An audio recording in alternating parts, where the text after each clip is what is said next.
Inside the cramped but brightly lit airplane cabin, the hum of circulating air struggled to drown out the sharp, rising voice of the woman standing in the aisle. Amanda's short blonde hair shook with each furious gesture, her light blue blazer patterned with gaudy gold shapes catching the overhead lights as she jabbed a finger toward Adam's row. Passengers were already turning, shifting, whispering, surprised that a confrontation had erupted before the plane had even left the gate. The tension spread like static through the cabin, prickling every sound and movement into sharper focus. Adam felt his stomach harden as he lifted his eyes from the safety pamphlet he hadn't actually been reading. 50 years of life had given him patience, restraint, a sense of steady composure, but something about the rage pouring from this woman made his chest tighten. His son, 25-year-old John, paused mid-sentence, confusion knitting his brow as he looked from the woman to his father. On the aisle side, Lily clutched the armrest, her soft pink coat scrunching at the elbows, her eyes flicking anxiously between the woman and the flight attendant trying to approach through the narrowing walkway. "You're in my seats," Amanda barked. "I paid extra for this entire row, so I need you to move. Now." Her voice was sharp enough to cut through metal. Behind her stood a young man, Davis, no more than 20, wearing a black and white coat, black jeans, and headphones pushed around his neck. He held a tablet loosely in one hand, his posture stiff and embarrassed, as if he wished he could dissolve into the airplane wall. Adam took a breath.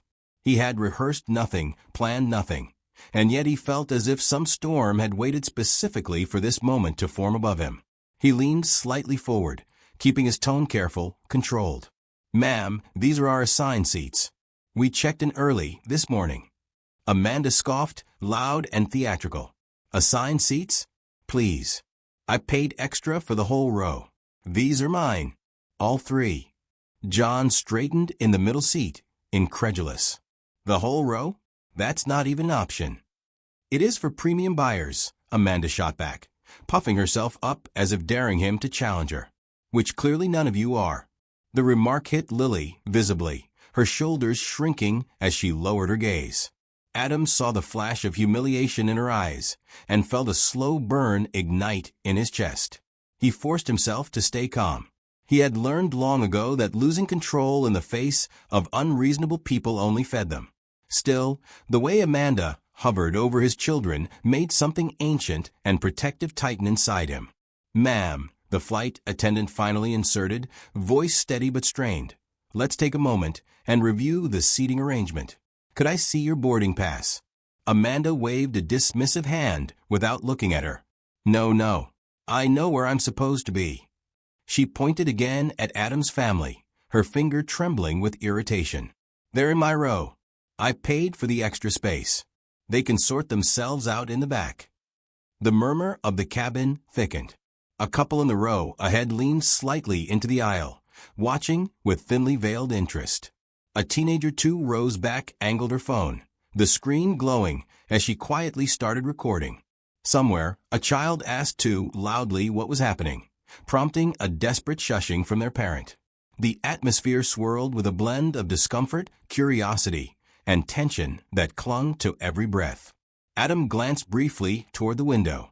The runway outside shimmered under the afternoon sun, pristine, calm, indifferent. Inside, chaos was unfolding before the plane had even left the ground. He turned back, meeting Amanda's glare with one of quiet resolve. "We're not moving," he said simply. "These are our seats."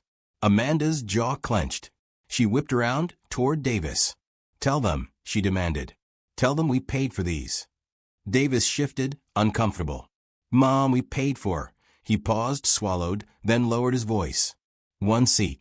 She snapped at him. "You're not helping." The sharpness of her voice made him flinch. Adam noticed the way Davis's eyes darted around, desperate for an escape from the spectacle his mother had created. For a moment, the anger softened in Adam, replaced by something quieter, almost sympathetic. But the moment passed quickly as Amanda leaned back toward them, her fury reignited. "This is unbelievable," she exclaimed, raising her voice even further. "I will not sit back there. I refuse to be treated like some nobody. I paid extra, and I'm not giving up what I'm owed." John muttered under his breath, but Adam placed a calming hand on his son's arm. The last thing they needed was two tempers flaring instead of one. Lily, meanwhile, seemed torn between fear and disbelief, her fingers curling tightly around the edge of her sweater. The flight attendant stepped beside Amanda with renewed firmness. "I need to see your boarding pass," she repeated. "We cannot resolve this without verifying your seating assignment." Amanda's nostrils flared. For a moment, it seemed she might refuse again, but something in the attendant's posture, professional, resolute, made her dig through her bag with aggressive rustling. She thrust the boarding pass forward as if it validated every word she had spoken. The attendant scanned it quickly. A small, almost imperceptible crease appeared in her brow. She scanned it again. "Ma'am," she said, "this seat is not in this row. Your assigned seat is 3 rows behind, aisle seat. Standard fare." Amanda blinked, stunned but unwilling to yield. "That's impossible. I paid extra for space. Premium comfort. I should be here." "You paid for an aisle seat with standard legroom," the attendant clarified, her tone still composed. "This row belongs to this family." The color in Amanda's cheeks deepened, a mixture of embarrassment and renewed fury. She spun back toward Adam, as if searching for someone to blame other than herself. "Did you take my upgrade?" she demanded. "Did you steal it when I wasn't looking? I know people pull that kind of thing." Adam stared at her, baffled. "No one stole anything. We're just sitting where we're supposed to." Her voice rose again, shrill with indignation. "You think you deserve this row more than I do? I paid extra. I deserve more space. I deserve better service. And I won't be pushed aside by some random family." "Stop," John snapped, unable to contain himself. "You're making a scene for no reason." Amanda whipped toward him, ready to strike verbally again, but before she could unleash another tirade, a ripple of movement spread through the cabin. Another flight attendant appeared, signaling discreetly toward the front. Something about her expression suggested that the situation had escalated enough to draw the attention of someone with more authority. The hum of conversation quieted as heads turned curiously. Adam felt a strange shift in the air, a subtle tightening of anticipation. Lily's breath caught, and John straightened in his seat, sensing that the confrontation was about to turn into something bigger, something harder to predict. Amanda sensed it too. Her confidence faltered for half a second before she hardened her expression again, as if doubling down on her outrage by sheer force of will. Adam watched her, his pulse steady but alert. He didn't know what was coming next, but he knew the storm had only begun to form, and whatever happened now would determine whether the flight would finally take off or collapse entirely into chaos. And as the cabin fell briefly still, waiting for the next voice to speak, Adam felt the unsettling certainty that the situation was far from over. The air inside the cabin felt tighter as the second flight attendant stepped closer, her presence quiet but authoritative, the kind that suggested she was accustomed to resolving situations that teetered on the edge of chaos. Amanda straightened herself again, lifting her chin, visibly preparing to retake control of the narrative before anyone else could speak. Her blazer shimmered beneath the overhead lights, as if trying to match the intensity of her rising indignation. "I'm not moving," she declared. "I'm not sitting 3 rows back when I clearly paid for more. This is ridiculous." Her voice reverberated against the narrow cabin walls, pressing against the ears of everyone within range. Adam felt John tense beside him, his son's hand gripping the strap of his denim jacket.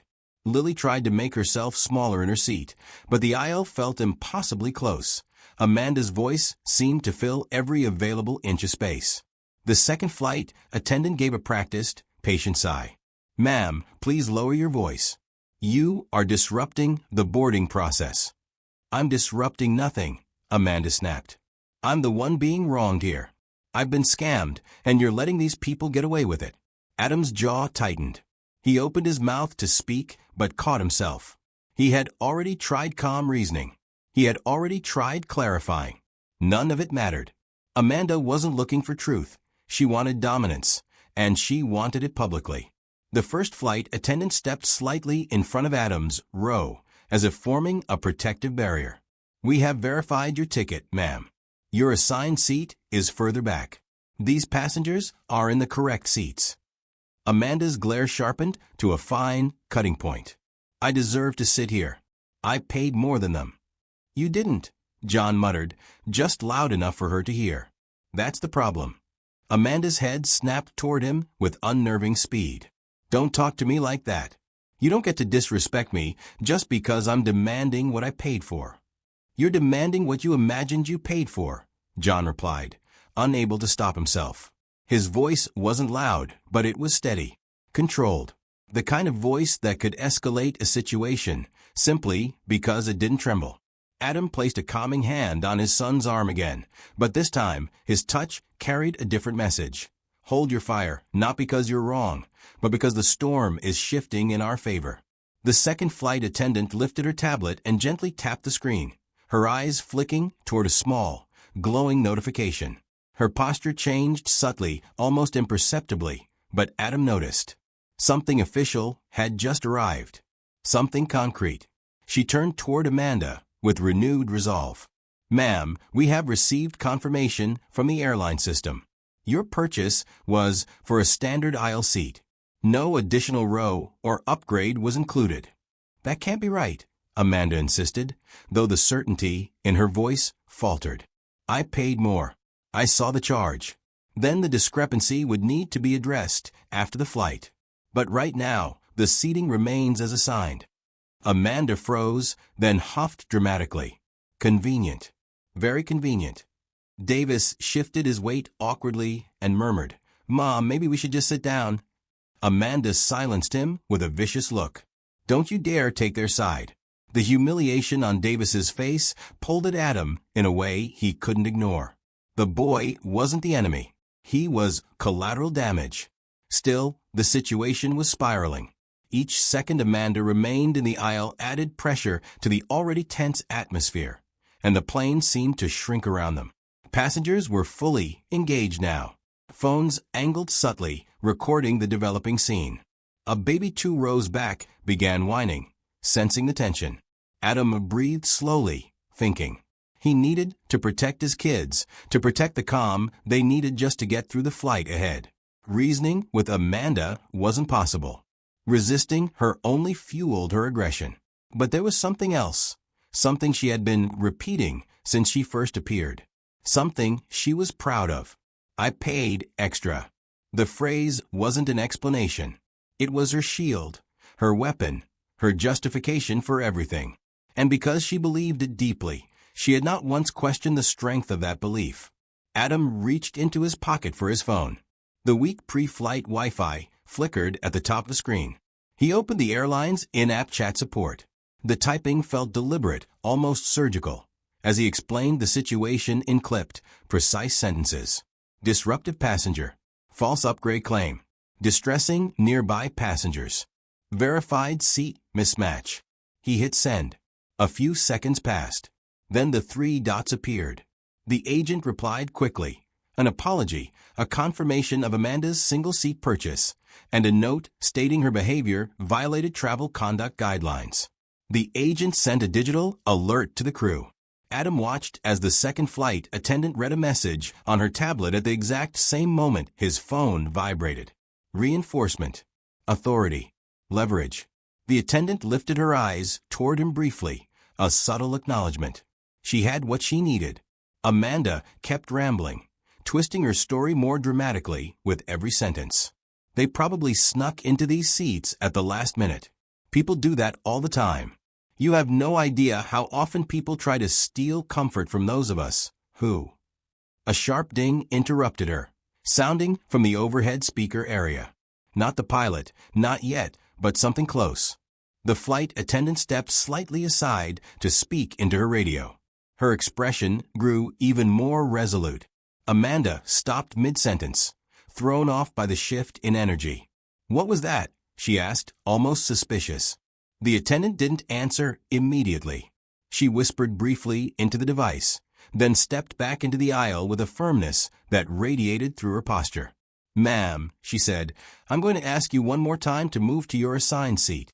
Amanda scoffed. And I'm telling you, I'm not going anywhere. Davis ran a hand through his hair, exasperated and humiliated. His eyes darted around the cabin, searching for sympathy he knew he wasn't going to find.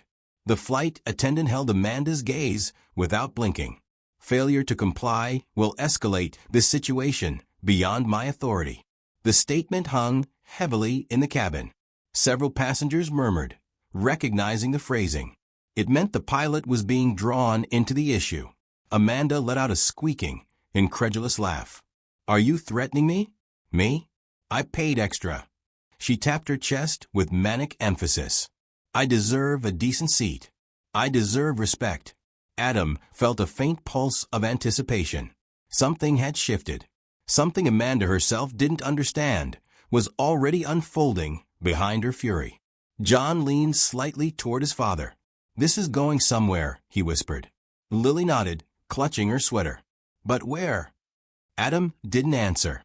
But the flicker of calm returning to his eyes revealed that he sensed things beginning to align, not because he had fought the loudest, but because he had chosen the one weapon Amanda didn't know how to defend against.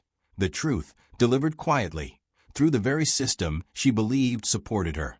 As Amanda opened her mouth to launch into yet another tirade, the flight attendant lifted her hand gently, signaling her to stop.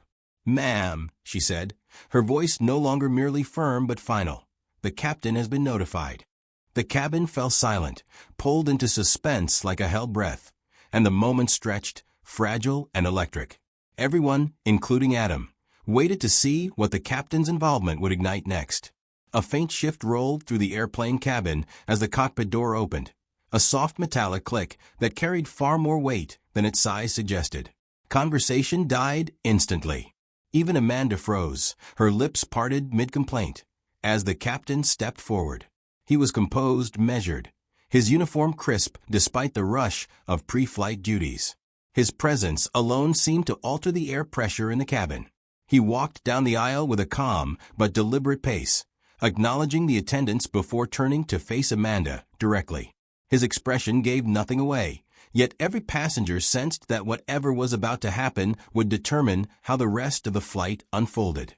"Ma'am," he began, his tone neutral but edged with authority, "my crew has informed me there's a seating dispute preventing us from departing." Amanda straightened, relief flashing across her face, as if she had finally found the one person capable of delivering the validation she believed she deserved. "Yes, finally," she said, gesturing sharply toward Adam's family. "These people took my upgraded row. I paid extra, and now everyone is acting like I'm the villain." The captain blinked once, slow and deliberate, then extended his hand. "I'd like to see your boarding pass." Amanda thrust it toward him with a triumphant tilt of her chin, already preparing to bask in the moment she imagined would prove her right. The captain studied the screen for only a second before lifting his gaze back to her, his expression unchanged. "Your assigned seat," he said evenly, "is 3 rows behind this one." She inhaled sharply. "But I paid for premium. Extra space. The whole row." The captain handed the boarding pass back to her. "According to our system, you purchased a standard aisle seat. Nothing more." The words landed with a finality that rippled through the cabin. Some passengers exchanged hidden smiles. Others watched with thinly veiled anticipation, as if witnessing a live performance building toward its climax. Amanda's face flushed a deep red. "That's impossible. I know what I paid for." "We verified the booking," the captain replied.